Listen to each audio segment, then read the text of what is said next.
நாமெல்லாம் புத்தாண்டை கொண்டாடுவது ஒரு விதம் எனில் பழங்குடி மக்களின் கொண்டாட்டங்கள் வேறு விதமாக இருக்கிறது. குறிப்பாக நீலகிரி மாவட்டத்தில் வசிக்கும் தோடர் இன பழங்குடியின மக்கள் அவர்கள் பாணியில் மொர்டுவெர்த் விழா மூலம் புத்தாண்டை வரவேற்றிருக்கிறார்கள். தொடர்ந்து பாருங்கள் புதிய தலைமுறை.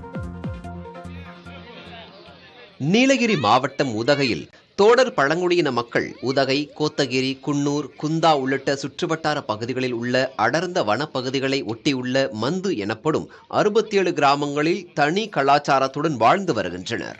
இவர்கள் எருமைகளை குலதெய்வமாக வணங்கி வருகின்றனர். புத்தாண்டை வரவேற்கும் விதமாக முத்தநாடு மந்து பகுதியில் பாரம்பரிய கூம்பு வடிவிலான கோயில் முன்பு அரைவட்ட வடிவில் நின்று பாரம்பரிய விழாவை கொண்டாடினர்.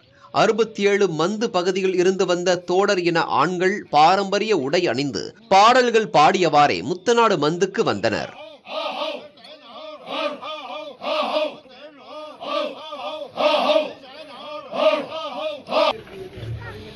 பின்பு இளைஞர்கள் தங்களது வலிமையை வெளிப்படுத்தும் விதமாக இளவட்ட கல்லை தூக்கி தங்களது திறமையை வெளிப்படுத்தினர். விழாவில் தோடர் இன பெண்களுக்கு அனுமதி இல்லை.